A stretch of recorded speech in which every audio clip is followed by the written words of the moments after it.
Hi guys, welcome to 20's retrospect. I have a special guest here today, Hara. Hi everyone. Thank you for having me, Of Boo. course, it's my pleasure. It took forever to do this. Yeah, honestly, this was a long time coming, more than a couple months. Yeah. Well, actually, before we started the podcast, I was like, oh, you know what, I know I have my key people, and Hara was one of those people because specifically with her, she lives such a extravagant life that when I look at her, I'm like, there's no way. Like all this is bottled up in such a tiny person. Like you're like 5 foot or like 4'11". Shut the hell up. 4'11". That's so funny. Yeah. Oh my goodness. Well, no, she's awesome. Yeah, just kind of like intro yourself. Yeah, well, thank you for having me. Of course. This has been a long time coming, and I'm really honored to be here and to be featured. So I just wanted to let you know I'm very appreciative of that. So my name is Hara, and also some people know me by Hara. And I guess we'll go into that in detail a little bit later. Fabricio and I met at our previous workplace together. And so a little bit about me is I am Filipina.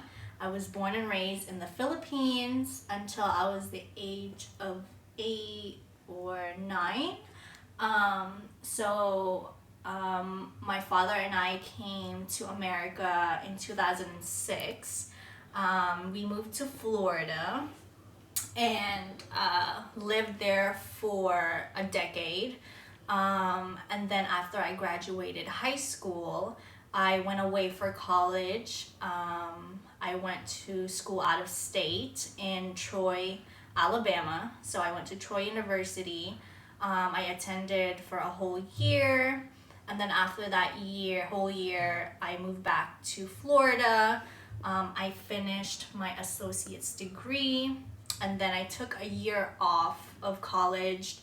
And then I've always wanted to live in California. So after that year, taking that whole year off, figuring out what I wanted to do, I moved to San Diego in October of 2019. So my academic journey has been still in progress, but it has landed me in 3 different states. Yeah, so. It sounds like it's all over the place. But Yeah. Honestly, one of the most studious people I know. Thank you. Sorry, of course. But yeah, so let's get into how we met because we both worked fast food. Yes. And Hara, I would see her every day. She would come in with this black cardigan and then her top bun. Yes. And it was just I thought she was 19 because she looked so young with a mask on, of course. And we're just working whatever, and I don't know, she just had RBF eyes, at least what I thought. And it's funny because we were talking about it earlier, while we were having brunch. I just didn't know, I had no idea. She's so nice, she's the sweetest person ever. But we're I would see her and I was like, oh, I'm kind of scared of her. I'm just not gonna talk because if I do, then it's something that she's gonna be like, what'd you say, try to kill me.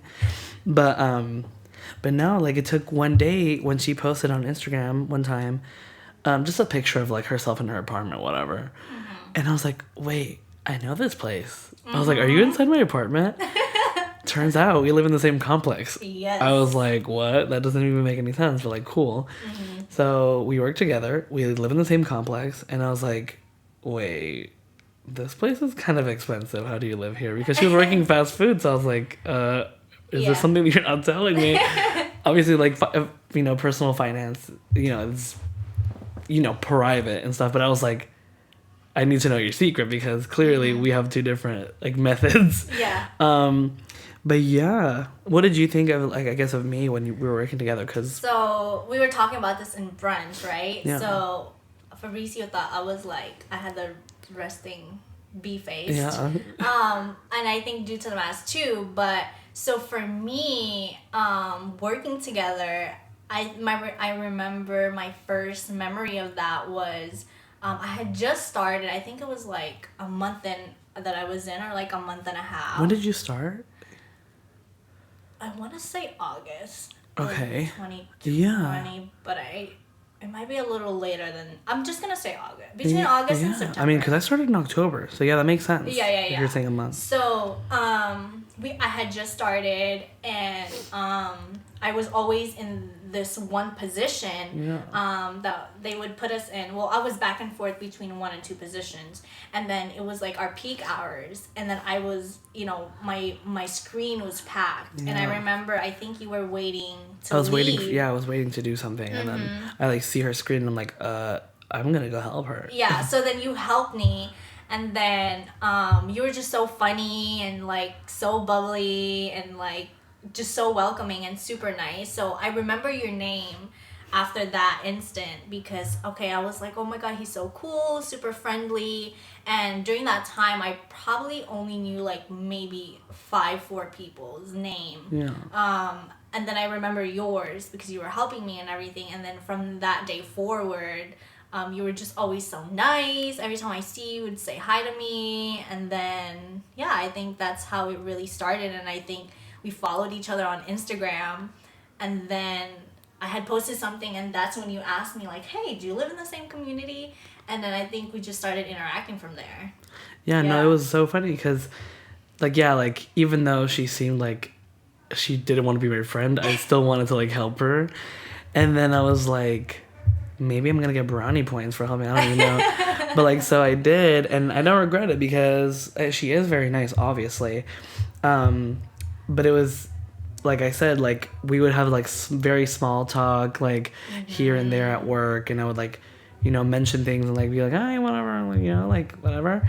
And then when she posted that picture, I was like, oh, my God, it's over, like, we're neighbors, we're gonna have fun all the time. Yeah. It seems like we're both very busy because this is our first time hanging out actually outside of work. And we always interact on Instagram. Yeah. Always. Yeah. Most of our interactions are on Instagram, which I'm still grateful for. Obviously, like, any interaction with you is great because, like, she's so wise, obviously. Oh, thank you. So I really do love, like, talking to you and, like, seeing your life, like I said, extravagant. Love it. Thank you. But yeah, let's kind of just get into some, into your, because you were mentioning earlier your self-love journey, and I was like, self-love journey, like, what do you mean? Like, but I'm gonna get her to talk about that because this is interesting. I think this is a great, it ties into today's episode, which is really about, like, 20s and your insecurities, you know what I mean? Like, how to kind of overcome them. So I'm just gonna, like, let you talk about this self-love journey. So when we were figuring out what we should talk about, that was kind of like the first thing that I was like, oh shoot, like, this is a good talking point and it's a good topic to discuss. So my self-love journey really started in 2017 and 2016, 2017, but really 2017 after I got out of my first serious relationship, and then 2017 was really when I realized that I had some work to do. And I think, how old was I in 2017? Let's see. I was definitely 17, so. I was 20. Okay. So really, my self-love journey really started in 2017 when I was 20 years old. I'm 24 now, so 4 years later. So it was after my first serious relationship, and then Philip and I had, just started our relationship as well. But so it really started for me because I knew there was some damage done after my first serious relationship, and that really had a lot to do with getting myself accountable, or being accountable for my decisions, my mistakes, or just something I've learned about myself after my first year's relationship. And I knew I didn't want to carry that over into my relationship now. And so that's when it really started, was 2017, and a lot had to do with, and a lot of it was insecurities, and just insecurities from family traumas and also relationship traumas. insecurities that I've created with myself, you know? I think when you get older, especially when you're entering your 20s, you're in the middle of like, I'm an adult, but I'm also still trying to figure it out, as trying to become an adult and entering into that adult stage. So that's when it really started. And so in regards to the insecurities, it was not to go, well, to go into detail, it was like comparison.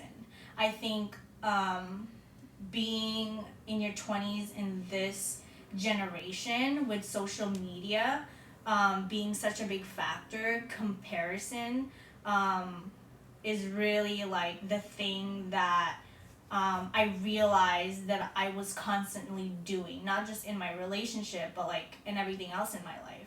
But it also stemmed from, you know, the things that happened in my first relationship, family, majority being my family being females. And, you know, I know my family means well, but all of us being females kind of created like a comparison thing for all of us.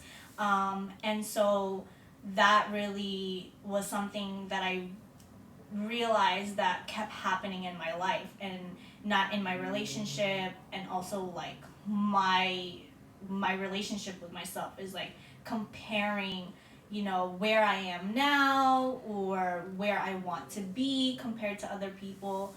And so I think social media has a lot to do with that. And that's when I realized that that was a biggest factor in my life, I realized like, oh, I don't want to carry this over throughout my 20s, so I need to start being proactive about it.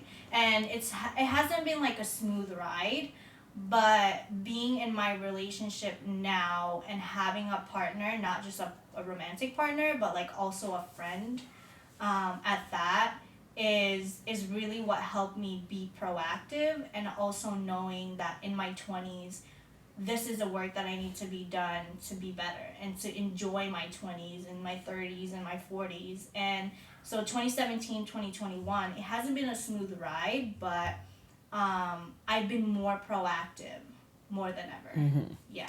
Yeah, and I would agree. I mean, honestly, like I said earlier, her life is extravagant. Like, she's living her life now, so we love that for her, obviously. But no, I think that's amazing. And honestly, I think we all need to work on our self-love, you know, whether it be like due to like family traumas, like we had said, or like insecurities with relationships. Mm-hmm. Self-love obviously starts with you and just you. It could be with another person that's helping you along the way, but not relying on that person is a huge part of it. Yeah.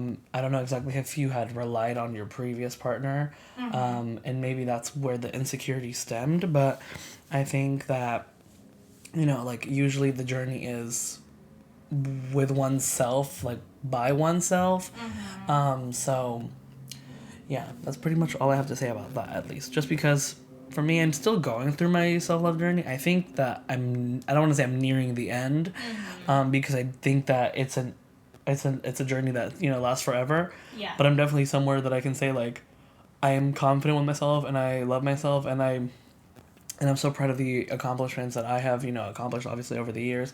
And right now it's such a, you know, great point in my life that I'm like living kind of like the best of both worlds. Like I'm in my 20s, and like, yeah, I may be suffering some days, and then, you know, I just come here and like we talk about it, and like kind of like I said, in retrospect, we're doing well, like we're doing okay. Like I think it's just the comparisons, like when you're thinking about it at the moment, like that you're thinking about it, it's just like bombarding your brain and stuff like that. But honestly, it just takes that kind of like step back, to really look at all that, and think of it, you know, from a different perspective, not just like the perspective you were in when you were first thinking about it. You know what I mean? It may sound kind of confusing, so I apologize for that. But yeah, that's really what I have to say about that. And I agree with that too. What you said is like from 2017 to I would say like 2020, it hasn't been like a smooth ride. Like, oh, I'm just every single day, it's a perfect day. It's been ups and downs with it. But now heading into being in 2021, heading into 2022, I have been more proactive with it than comparison to 2017 to 2019. Yeah. So really I've been more proactive with it last half of 2020 and then now heading into 2022. Yeah, exactly. So it's an up and down It's an up and down for sure. journey. Give me 1 second. We're gonna pull up those questions. So professional of me, so sorry guys. But yeah, let's kind of just start with the first question. Yes. Which is if it would show me. LOL. Okay. Let's see if I can interpret this the right way. Okay. How to balance confidence but also believing in first impressions. How to balance confidence and believing in first. I First think impression? Yeah. I mean, I think honestly maybe I won't give maybe this might not make so much sense to everyone when I answer it, but confidence in something that you just kind of want to keep, like, even if it's not what you're feeling, it's like something that you're emulating, something that you're showing to someone else is that you're confident. Like I said, if if you gotta fake it till you make it, that's totally fine. Yeah. But kind of just like do that along the way. Like first impressions, I want to know exactly of what. I don't know if it's first impressions of others or like of someone's first impression of you. So yeah, so if this is someone viewing you and you just want to seem confident, just kind of like fake it till you make it. Just kind of like, shoulders up, kind of, speak with a loud voice, make yourself heard. That may be really hard, honestly, for a lot of people because some people are shy, obviously, and that exists. But having kind of like knowing what confidence looks like and then trying to copy that and to, like I said, emulate that, that could really help you, I guess, not only gain confidence, but like people look at you a different way because when you are confident, people are like, oh, not intimidated, but they can be like, oh, this person really has their shit together, type of thing. And you may not, honestly. I know for a long time I was faking it. And people were like, wow, I love your... well, not to sound kind of weird, but like, I love your confidence. Yeah. But like people loved being around me just because I had kind of like this different perspective and I didn't mind voicing it, even though I felt extremely inconfident. Inconfident? How do you say that? Insecure about it. Honestly, like they didn't know because I was kind of like just tricking them. But yeah. So for me, I'm gonna start with was it first impression? It was how to balance confidence but also believing in first impressions. Maybe we answered this question incorrectly, but we're kind of like... Yeah. So first impression, when someone gives you first impression, like comments or maybe just voicing what they thought of you, I say with that, hear what they have to say, but first impression or if they give you a compliment, for me it was like I'm still practicing this now, but when people give me compliments, whether they're good or bad, I just take the time to hear that.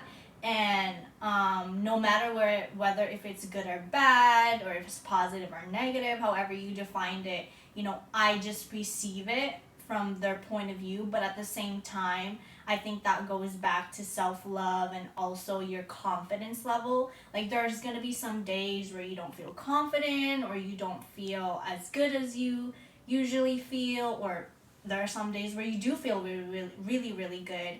And so for me, how I practice is now is like if someone gives me a compliment, I just receive it. And if it's a negative compliment or I feel like it's coming from a negative energy, I usually process it and I don't hold on to it too much. And if it's something good, then I'm always like, I receive it. I'm welcoming of it. And so with confidence, I think that also goes back into just loving yourself and being secure in who you are. And in days where you don't feel the best, receive that compliment and, be be confident no matter what. And like you said, like sometimes in the beginning you fake it till you make it, and so you do end up at that point. But with compliments, I would, or impressions, just receive it. However, if it's negative, it's up to you, you know, to decide whether you want to receive it as at whatever, or constructive, yeah. you know. So I would just receive it and process it, and then with confidence, or balancing confidence, you know, always practice it no matter what. And it doesn't always have to look perfect. Like you don't always have to feel the highest of the high. Yeah, exactly. You don't have to feel it in order to, like, you know. I mean, you can, like I said, fake it, but you guys get it. Obviously, it'd be like a 26-hour conversation if we were doing it that way. But yeah, next up, dear friend says, not a question, but please talk about confrontation and confronting. It's hard for me. So for me, nowadays, not scared of confrontation. I will tell you how it is. Like, there is no way that you can beat around the bush for something as important as this. If this is something about if someone is questioning how you are, like, how you are, like, let's say in the workforce, let's say someone is underestimating you, or someone is, you know, whatever, saying something about you, or just even like your own character, like, you know, just kind of like the mature thing to do is pull aside and talk about it. I don't agree with like negative confrontation. Like, I'm just here to be like, hey, I heard this and this, and I want to make sure that if it is true, I want to hear it from you, and I want you to elaborate. After the elaboration, you can give your you know, deliberation about that, and if you agree or whatever, that's up to you, I guess. But in order to, first you have to, like, you know, think of it in their shoes first. What could you do, or what could you have done that may have possibly made this person think of you this way, or whatever. And then confronting, you know, by going up to them and be like, hey, like, may I have a word with you, or like, can I speak, can we talk real quick? Oh, I just have a question. Like, don't be shy, because this person is probably just as afraid of confrontation as you are, because clearly if they weren't, they would have talked to you about it. They would have come up to you about it and talked to you regarding the issue, whatever it was. And this could be in personal life. It doesn't have to be just work. It could be literally anywhere. But if you are worried about the confrontation, just kind of like think of it this way. They're probably just as afraid. So there's no reason to be, you know, scared of that. Yeah. So that's my take. I agree with that too. I feel like I don't think anyone ever likes being in a confrontational situation. So for me, you know, being in my 20s, or 24 now, but that's still in your 20s. But I don't think anyone ever wants to be in a confrontational situation. But like what you said too, I agree with that. It's like, rather than it being a fight or like an extreme argument, I do agree with your advice in just saying, pull them aside or send them a private message like, hey, you know, I'm not really understanding what your point of view is, you know, I would like to discuss it with you without having to argue. And so I think that's always the first step, is like, if you want to handle that situation, then, you know, obviously message them or talk to them privately, not online, because, you know, everybody else is going to get involved and it's going to get escalated, and in the first place, you don't want to be in a confrontational situation anyway. So, you know, for me, it's like, the first step is like, do I want to put myself in this situation? And then the second thing is like, is it even worth your time? Yeah. Also. Yeah. So it's like, do you want to be in this situation? And if so, confront the person privately. And, you know, if they agree, then you handle it, you know, privately in your own matter, and you guys can disagree or disagree with each other, or agree with with each other. But at the same time, you have to pick if this is even worth your energy and your time. Exactly.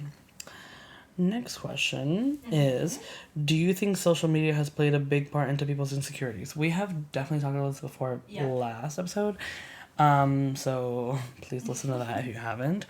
But yes, it obviously has. I'm not gonna talk too much on it just because we know, like, you see someone and you compare yourself and you're like, why don't I look like this, or why don't I have this life, or blah blah blah blah blah. So it's bound to happen.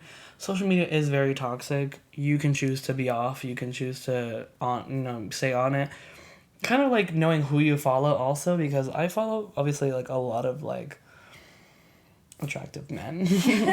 So like comparing myself is not always what I should be doing, to be honest, because I don't really care. Like, I mean, yeah, sometimes it motivates you, sometimes it, makes you feel like shit. I think for me, it was more of like,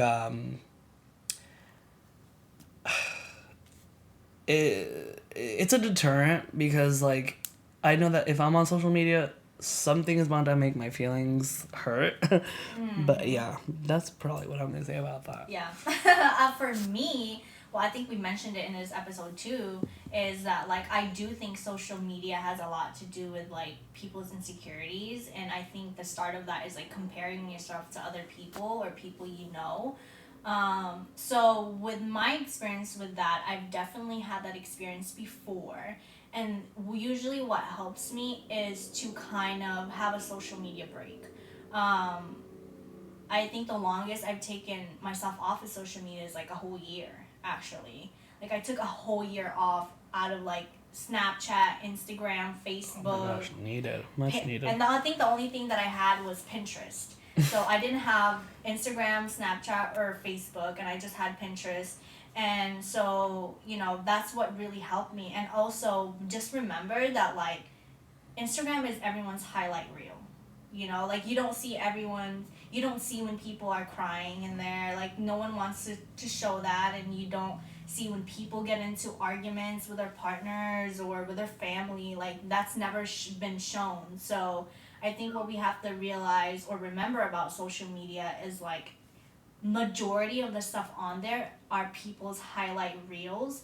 And if it's getting to that point where it is detrimental to your mentality or your emotions, then I would highly recommend, like, a social media break, because it definitely cleared my head, but it also put me back into reality and what the real world is really like. Yeah, honestly, like, even on Pinterest, I feel like I would compare myself to someone.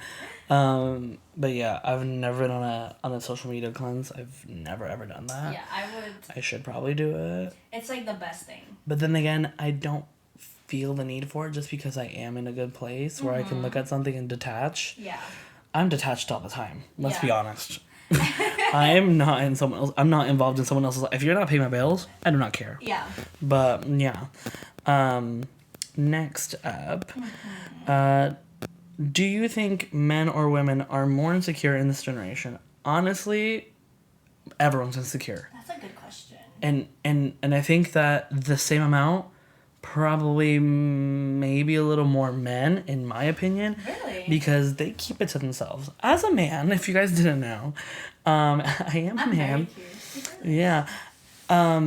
Personally, as a gay man, as an overweight gay man, I feel like that's different, because for me, I don't see that as like I was insecure, not so much right now, maybe a little bit, but like, I think for things that I can fix, things that you can't fix, you should not be insecure about. That's one thing. I feel like we need to take that completely out of the way. Men and women are going to compare each other anyways. Like, if you don't have them around, if you do have them around, if you have, the timeline cleanse, which I guess is like a good way to get rid of, some insecurities. But I think everyone is insecure. There's no point in talking to someone a certain way or like making someone feel weird, because you feel weird. Obviously, you are the one that feels insecure, so you're trying to make someone else feel more insecure. Like, that, there's no point in doing that. Like, you're making you and the other person feel bad. So that's my take on that. I think that everyone is insecure no matter what. Whether or not there is a gender that is more insecure, I wouldn't know, but I would say in my opinion, maybe men, just because men are like put through. Oh my god, poor men. Cry. I think like men like may have more standards. Like yeah, women may have like this specific body standard or this and that, but like I feel like men keep it so bottled up that maybe like they build it up so much that it's just horrible insecurity. Yeah. And maybe men are not comfortable talking about that, so who knows. But yeah, still I don't like men anyways, but like besides the point. Yeah. Wait, so the question was like, do we think men have more insecurities than women? Or men or women, yeah. Okay, so for me, I think that everyone has some type of insecurities or have experienced their insecurities at some point in their life. And so Philip and I actually talk about this a lot. Philip is my we call each other like life partner. This is your soon-to-be husband. So we talk about this all the time. I agree with you about men because I feel like in our society now there's just certain standards that men are put into. But I think everyone has experienced, whether you're a man or a woman or whatever you identify as. I think everyone has had or is experiencing their insecurities. Yeah. And I think we would have to research. Really, yeah, like it's scientific to the point, too scientific for me to even care about, if I'm being honest. But like even right now, like when I was like seeing Philip, I was like, by the way, he is so buff, and I look at him and I'm like, oh yeah, I need to be on your level, and that's a comparison that is healthy because it's like something like that I personally want to improve on. And I'm like, oh my god, like that is so amazing. Like I need to do that. I need to get on my shit. But Philip doesn't like. Philip may look at me and be like, wow, he's so confident or something. Like I wish, like you don't have, like someone is going to be insecure about something. You know what I mean? It doesn't. Yeah. He probably didn't think that, to be honest. But like but someone. I think everyone has experience. Of course, like you may be looking at someone like, oh my god, I wish I was them. But they may be looking at you the same, being like, oh my god, I wish I was. I felt like that or whatever. So honestly, if you're confident, you're exuding so much that is positive. And it shows on your face, it shows in your body language. And I think that's someone that I can trust. Is someone that is confident, I can trust in them. I can trust shy people, obviously. It's no big deal. Like, I mean, someone developing their confidence, that's, something that they can, they can figure out. But, and I will let them, obviously. Yeah. But, yeah. But I think we both agree that, I think whether you're a man or woman, whatever you identify with, you have experience or currently experiencing some type of insecurity. Exactly. So I don't think one is superior than the other, unless we do our research. Yeah, exactly. Another person says, not exactly a question, but statement, tummy insecurities, ! For me, you said tell me your insecurities? No, it just says tummy insecurities. Tell me insecurities. Like tummy. Oh, like tummy TUMMOY, yes. Oh. Yes. Hara's so unfamiliar because she's so skinny. I'm jealous. I'm like, what? She does not have a tummy. She's flat stomach. But no, I mean for me, honestly, nowadays I don't even care. I just look in the mirror, I'm like, okay, cool, work, whatever. Back then I was like, ugh, get rid of this. Yeah. But I don't really care. I don't know what to say about that. So I think that so long, for so long I thought people were looking at me and be like, oh, he's fat, whatever. But I don't think people are ever doing that. I feel like people are like, I don't care. Yeah. I don't think people ever think about someone else's body. Unless they're upset with their own. Yeah. If you're not even thinking about your own body, probably not thinking about someone else's, if we're being honest. But next, tummy insecurities, don't even be insecure. That's what I'm gonna say. Yeah. Don't. I think for me, okay, I did have a little. When I came to California, so prior to me moving here, I was in the Philippines for 2 months, and I gained so much weight. I can show you my picture. I don't look the same. So, and I did. That's when I really built fat. I think that was the heaviest I've been. And I also had braces. I don't think I told you this. Oh no, I had braces. Yeah. So you were fat, had braces, and were 4'11". This is a good one. No, so I was. So when I got braces, I think I went down to 70 pounds because I also got sent to the hospital because I was so dehydrated. I couldn't eat anything. From braces? Yeah. I wish we had the same braces experience, because my braces experience, like, literally, like, mine was like, oh my god, my teeth hurt for a little bit, and then I was like trying to eat around the pain, and then I started eating normally, and every time I would get my braces tightened, the same thing, like, it would hurt a little bit, and I would eat around the pain. Just so fine, I was so like clearly didn't do anything for me. No, I had the same experience. Was like I had to get 4 of my like teeth pulled out. Yeah. Oh no. And then so I lost weight from that. Okay. That was like in between 2 weeks. I still gain weight. I don't know how you do that, but I still do. I had to take 4 of my teeth out, and then I got my braces installed. Okay. And then I think that was like a whole month and a half process, and then I got sent to the hospital. So I lost so much weight. In that month? In like in a period of like 2 months. Yeah. Okay. You lost how much in that time? I think I lost like 10 pounds, because I got up to like 70. Oh gosh. 70 pounds. Yeah. It was like it was a lot. So but then I went to the Philippines, and I gained so much weight in 2 months because I was just like eating and everything. So like I gained a little pouch. But really what helped me was fasting.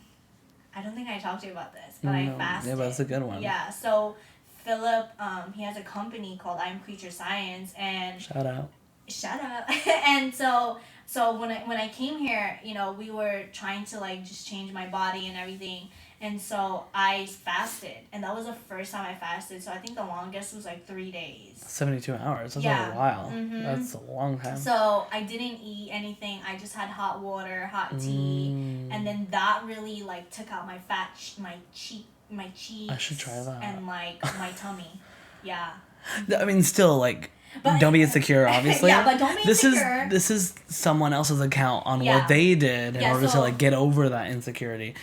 You can still have it and not be insecure, but I'm probably gonna take the tip, to be honest. You said 3 days no eating and or you can drinking do it for water. A weekend. Yeah. So like what I did was I fasted for like 3 days. I just had water, hot water with lemon, and that was it. But what you said in the beginning, don't be insecure. Like everyone has some belly she fat. Was already going through something, so that's like just know that the foundation is like your body has carried you through your 20s, and it's going to continue doing that for you, and just love on it. Love the temple that you're in, okay? And if you do, I'm not a doctor, we're not prescribing anything. I am no one. But what I did was I fasted. Yeah, that's why I tell people, I was like, just get vaccinated. I listen to the doctor. If you don't listen to the doctor, then you're done, because if you have nothing to do with like any of that, and like you're being like, nah, I don't want to get, that's besides the point. Anyways, I don't want to indoctrinate you guys, but yeah. Don't be insecure. That's easy. Just kidding. What would you say to your insecurities if they were people? Honestly, go fuck yourself. Yeah, if I can talk to my insecurities, I'd be like... Shut up. Like, shut up. Yeah. I would say shut up, F you. Yeah. And... Well, say it. Say Hara. I'll be like, shut the fuck up. Yeah, please. Please leave me alone. Yeah. Yeah. Like, it's not worth it. Honestly, like, I don't know. Mine don't have voices, personally. Mm-hmm. If yours do... Go to a doctor, possibly. I would be like, you are not worth my energy. Yeah, you are not worth my energy. You're not real. Mm-hmm. You're not real at all. So, yeah. Yeah. Die. You know? Yeah. How do you tell your family that their backhanded compliments are your insecurities? Ooh. Honestly, it's hard, because especially being Latino, like, they think everything that they're complimenting you on, or like, they think everything they're complimenting on is like, oh my god, I should be so proud of that, or like so happy with that. Mm-hmm. But also, when they want to roast you, they will roast you. There is no, like, my family will roast me, yeah.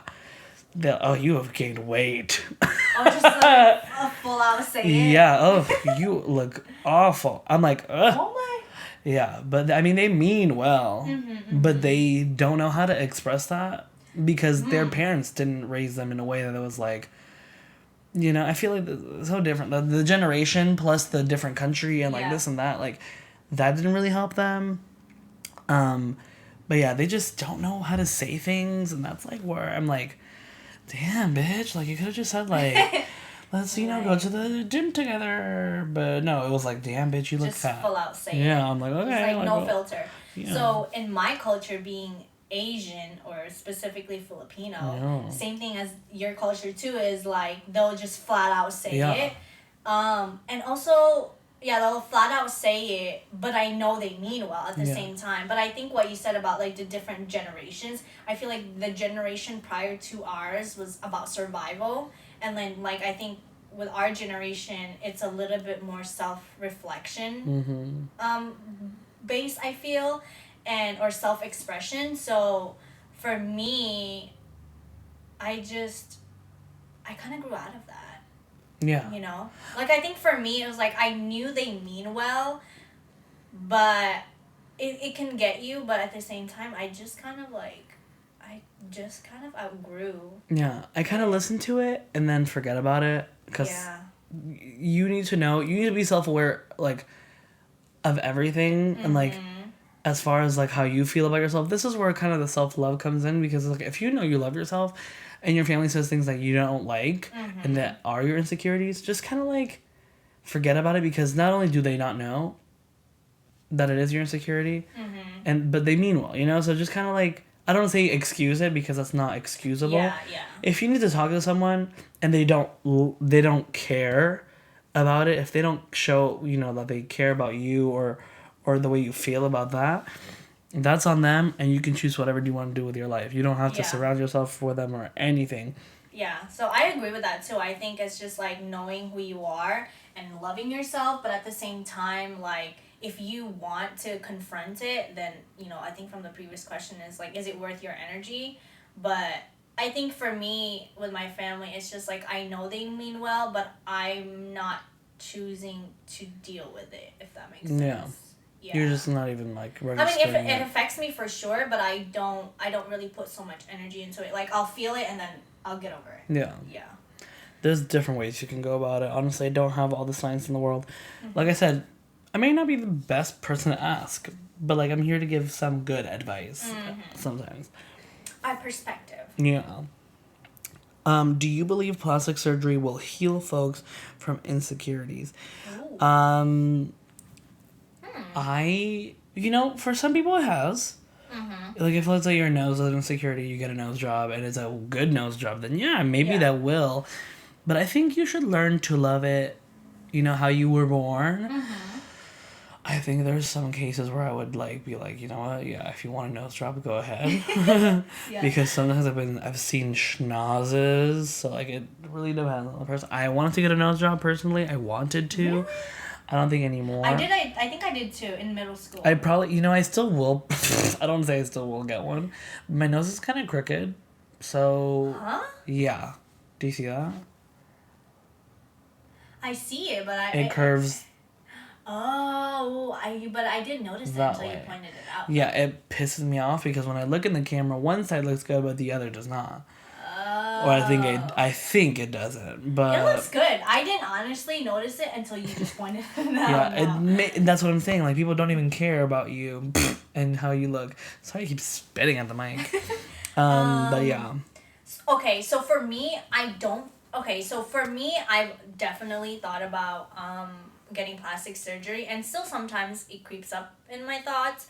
But my foundation that I've learned through my journey is just like, fix it naturally first, and if you're not satisfied with it after, then make that decision. Because plastic surgery, you cannot. It's almost permanent. You know what I mean? Like, you can do it again. You can undo it for sure, but the effects of it in your body is I think it's permanent. I don't think you can. Yeah. It's hard to fix it once you've done it. Agreed. This is another question. What made you accept being fat was okay?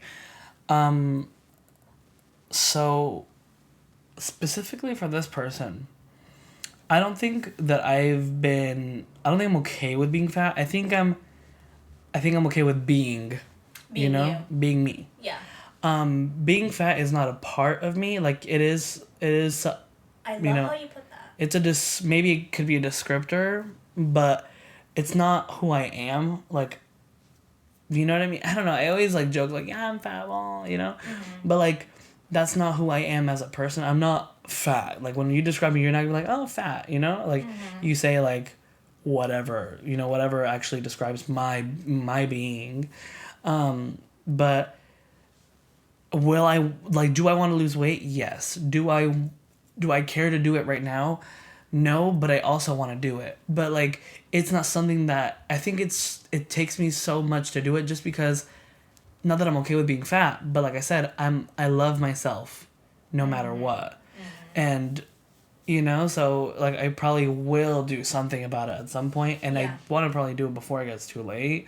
Whatever the definition of too late is, but yeah, that's pretty much it. I mean, for me. Yeah, so I do agree with you. Like, I love how you put the fact that it's not a defining factor of who you are, and you love yourself too.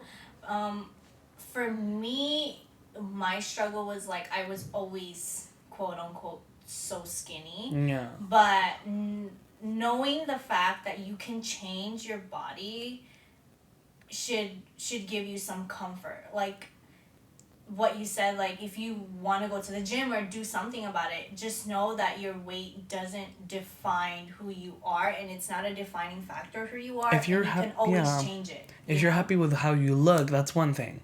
Seeing a number on the scale is not gonna like tip me, you know, because I could be a certain weight and look overweight, but I could be a certain weight and actually have a bunch of muscle. Who knows? That's why I think BMI is another thing that I don't really agree with. I think it's kind of dumb sometimes. Just because like it isn't really a true. It's weird. Like, you guys should, you know, if you guys don't know, but like, if you let's say weigh 200 pounds and you're 5'10" or whatever, it's like, this is your BMI. Doesn't matter if you have muscle. It doesn't matter if you have this or that. It just tells you your weight and your height. That's your BMI. So I think that's dumb because it could be all fat or it could be all muscle. You know, so yeah, that's what I'm gonna say about that. And maybe BMI means something else that I'm not even like, you know, really doing well. But I don't. Yeah. How did you deal with insecurities as a kid?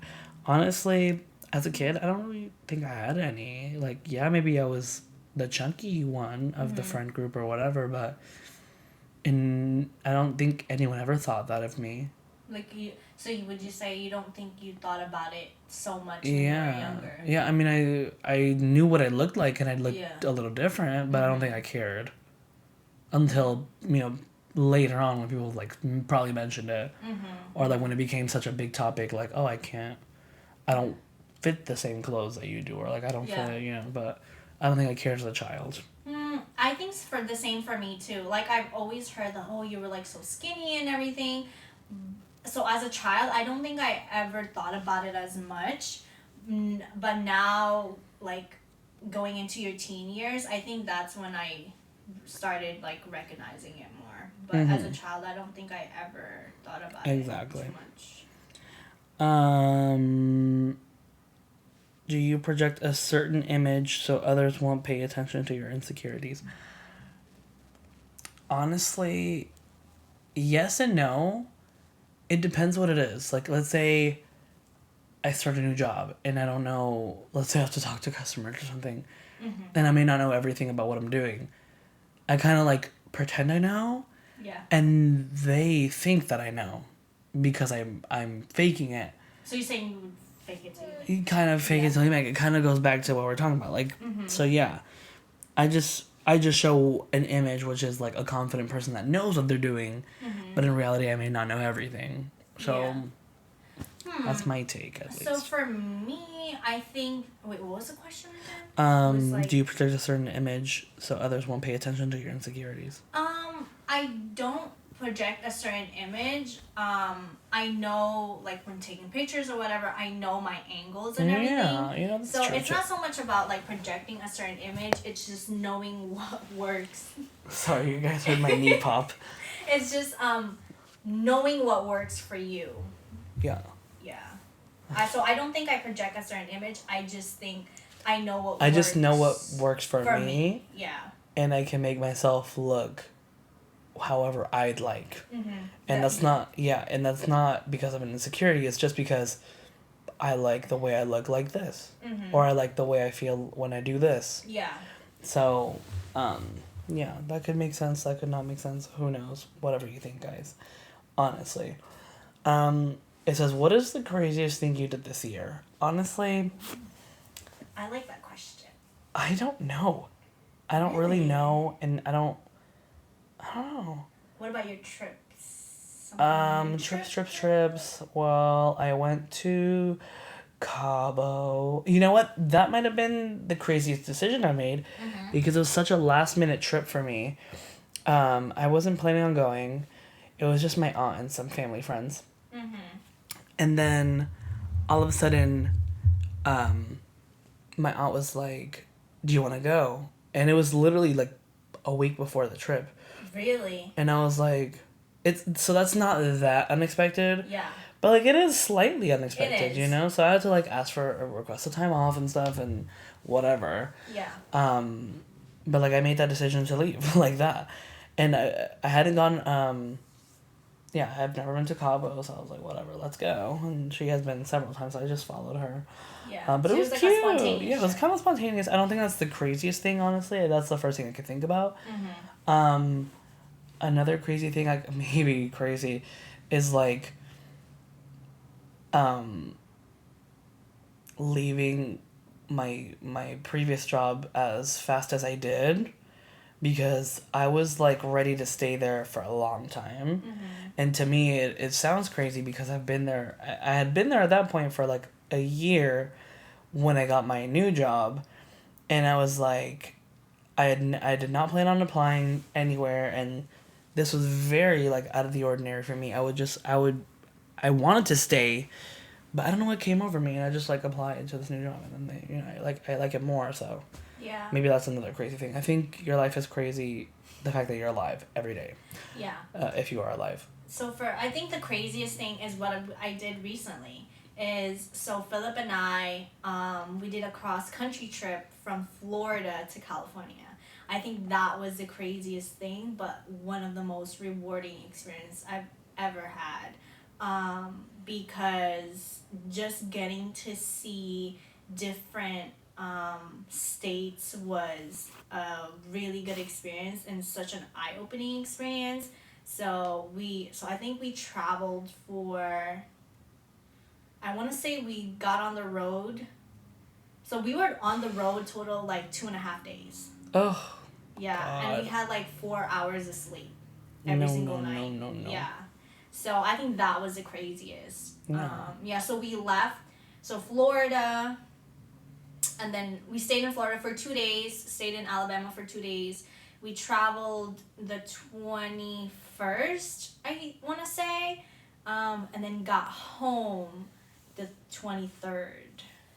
Oh wow. Or So you just midnight 24th. Yeah. Okay. So I think that was the craziest thing. That's cool. But another craziest thing I did was my midterm and my final for one of my classes. It was a law class, and my midterm was 49 pages. Oh wow. And then my midterm was 49 pages, and my final was 28 page. You had to write these? So my midterm was... You wrote 49 pages? Yeah, 84 paragraphs, and my midterm was 55 paragraphs. Nope. Yeah. Not So for me. I think those were the two craziest things. And you did that all like. So my midterm, throughout the I did semester? that in like a week span. So I have some time, but my final, I had like 2 days to do it. Yeah. No, not for me. Yeah. No. I think that's the craziest. How did you or how are you overcoming your insecurities? Time, like living your day-to-day life, experiencing things, you kind of just forget about them. I don't live my life constantly thinking about my insecurities. I live my life nowadays to live my life, not for others, not for whoever, for myself only. And that's what I think. I mean, I don't really tend to my insecurities. Like, that's not what I think about. yeah, it may come up every once in a while if there's like a trigger of some sort, but like really, just waiting it out, time, possibly working on it yourself. There are some. It depends on the insecurity. I can't really give insight on insecurities that I don't have because I don't know how to do it. But at least like for body, like realizing that no one cares about how you look, that's a big one for me. Realizing that people are not looking at you with malicious intent, that's another one. Just kind of living your life to whatever the fullest is to you, and that's it. You know, just kind of like continue. Yeah. So I like what you said in the beginning is time. I think time is a key factor. But for me, what I've been doing is I journal a lot. So I have my own physical journal, and if I don't have my journal, I'll pull up my notes on my iPhone, and when I start to feel insecure, I'll write affirmations down. I write them down. I like that. So I write a lot, and honestly, the gym. When I really started being proactive, going to the gym, it has helped me a lot. But writing and going to the gym has been kind of like... Yeah, those seem like great alternatives, you know, Yeah. or not even alternatives, like kind of things to distract you in some way. But yeah, I like that. How have insecurities affected your relationships? I have not had a relationship myself, so Really? I'll just let you do that. Yeah, I've never had one up. Not one bit. So, in my relationship now with Philip, being with someone who's self-secure and have also gone through their self-love journey and still continuing to do so, that has helped a lot. And so the question was like, what was it? I just had a brain fart. How have they affected your relationship? Oh, how have they affected my relationship? So, so being with someone who's self-secure and who also has gone through their self-journey, it's more of like a mirror. Like, of course it has an effect in your relationship, but being with someone who's aware of themselves and also want better for you, it has only made me think that it has only, how do I put this? It has only made me realize that I have someone who loves me unconditionally, but while I'm going through these stages of loving myself, they'll support me and love me no matter what. So it has affected, communication for us, but it hasn't really affected our relationship. Like, it's a detrimental thing. Yeah. Yeah. Agreed. Excuse me, y'all. Sorry, I don't know what that was. It's not Omicron. I will guarantee that. I guess to end it with, I don't want to end right now, but I think that What's this the last question, yeah, let me just check something real quick because I have to make sure that we are covering all our bases. Well, this question says, Okay. how do you deal with self-image perspective and low self-esteem? So, this is packed. This is a loaded statement. Yeah. Because how do you deal with self-image perspective, self-image perspective, and low self-esteem? Low self-esteem. Honestly, personally, like I said, I'm not super insecure right now, so I'm doing well for myself. Not to flex on y'all, but yeah, I'm gonna let Hara talk about this one a little bit. So, okay. So how do you deal with your self-image perspective? Okay, and then your self-esteem. So, oh gosh, this is it's heavy. question. I don't know if I have dealt with it. I'm just so bliss nowadays. Yeah. And because I just ignore everything. I work so much that I cannot think about it. But I will say this, because I used to do that too. But don't overwork yourself as a distraction because it will catch up to you. Oh, it will definitely catch up to me. Yeah. For sure. I mean, right now, honestly, I'm in such a... I've said this several times. I'm in such a good place mentally, well, not physically, but mentally for sure. And emotionally that I don't think that I'm having an issue. Like, I don't think I'm really dealing with it because, like I said, I am working too. Yeah. I'm just kind of letting it ride out. I'm giving it time if there is anything. And I'm knowing that I am loved by people around me. That's all that I need in my life. I don't need, like, that's all the validation I need. I need to know that people are there for me and I'm there for them as well. Mm-hmm. And knowing that I have work to do and that I make a difference in the workplace, that's all that matters to me. Whether or not that sounds capitalistic, that's for you guys to decide. I don't really care. I like working, so yeah. So, to answer that question, I would say going back to, like, me writing a lot and going to the gym is really what helped me. But I think how dealing with that is, I don't know, I feel like that's such a loaded question. Yeah. But I so think, much. like, writing and going to the gym has been my medicine. But how to deal with it or dealing with it, it's knowing that the voices in your head are not true and it does not define who you're going to be. They're not even real. Yeah. Let's be honest. They're not real questions. Like, they're not real voices. You know? Like, that's what you may feel like, but... That's your insecurity feeding your insecurity, if that makes sense. Like, no more. Cut that out. Yeah. Please. But yeah. I mean, that's pretty much all the questions. But I think... This is actually a previous one from the previous episodes where we are talking about relationships in your 20s. But this person says, do you think being fat makes you second guess if people actually like you? Yes. All the time. Because even though I know people are not thinking about it as friends, or like the way I look, people are not thinking about that. Romantic partners... I think are thinking about it all the time. I don't know why. I could be with someone for a little bit and for some reason I overthink and everything as far as my looks and blah blah blah. And like I let that take over me for some reason, but with friends not really. Yeah. So I think it does make me second guess if they actually like me. They could tell me 80 million times, oh, this, and positive, affirmations, whatever, and reassuring me. But I'd be like, no, like, it's not clicking. Like, what's not clicking? I don't know. Yeah. For me, it was opposite. It was like, oh, am I too skinny for my partner? Or do I have enough curve as a woman, like, for my partner?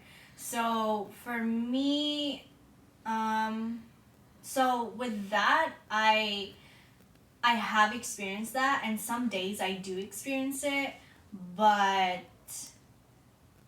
what I realized was that that's going to hurt your relationship more.